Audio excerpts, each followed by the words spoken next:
The thing that most struck me is I've never seen so many unaccompanied children, because over half the people in Katapalong and the surrounding settlements are children under the ages of 18. And what does that do to you? I mean, you're a mother of 4 children. Yes. I mean, I met so many women who were heads of household, so many children who didn't know where their parents were. It is deeply, deeply upsetting. I mean, their lives are not only precarious because of what they've experienced in the oncoming monsoons, but also they're ripe for exploitation because they don't have that sort of family support in a very patriarchal society. And of course, you know, you did manage to talk and see quite a few people. And also, I think you talk about the monsoons, and everybody's concerned because, forget a refugee crisis, Bangladesh is prone to the worst kinds of flooding and monsoons. Well, I mean, yes, it's not only one of the wettest countries on earth, but it's one of the poorest. And the Bangladesh government has kept the borders open, which is profoundly generous. And I saw incredible generosity of the host communities that are living cheek by jowl with you know, upwards of 1 million people in Cox's Bazar. You know, it's unsustainable without more support from the international community. I mean, you talk about them keeping the borders open. Well, Myanmar, the military, has in the last few days done exactly the opposite. Is apparently fortifying the borders, barbed wire, berms, trenches, to try to stop these Rohingya going back, many of them to their own homes. Did you get a sense of them wanting to go back, feeling they could ever go back?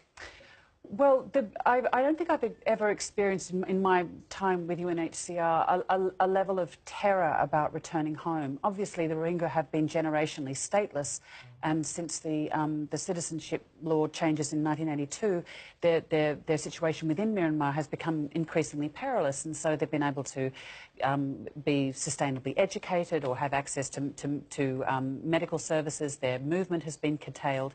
So, but what has happened is, with villages burning and the mothers and the girls that I spoke to who had themselves experienced rape. There was one girl in a community centre I met, Jasmine, who had just very matter-of-factly said that she saw her 3-year-old brother being thrown into a fire and her elder brother being dismembered and shot in front of her.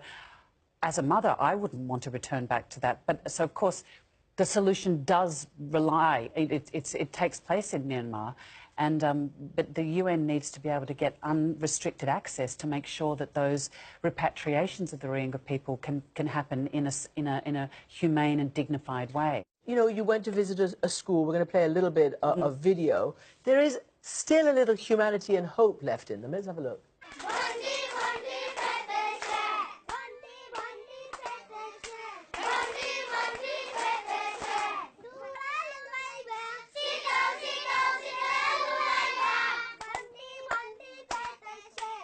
Can you show me what you're all doing? Doing mine. Oh, look at that, isn't that beautiful? So you talked a little bit about the kids and the terror that they face on many occasions, but sometimes they're just happy to see an outsider who brings them a little distraction, a little love. Yes, I think through UNHCR and the partner organisations, those children that you just saw have been given access to learning to read and write for the first time ever, because as stateless Rohingya refugees, they have not had access to education at all. And, you know, it was very distressing to hear them sing that old protest song. They were singing in English. They sang Twinkle, Twinkle, Little Star to a tune that I had never heard before. But then they began to sing, you know, I am not alone. Deep in my heart, I know that I am not alone. I am not afraid. And you want to think, I want to make that true with the support of the international community. What do you think they need most right now?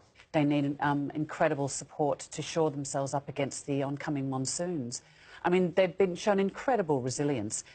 They themselves are sandbagging the steps because, of course, the dwellings are in places where no dwellings should be. There are landslides waiting to happen, and the latrines are going to collapse, and there's going to be dysentery and cholera.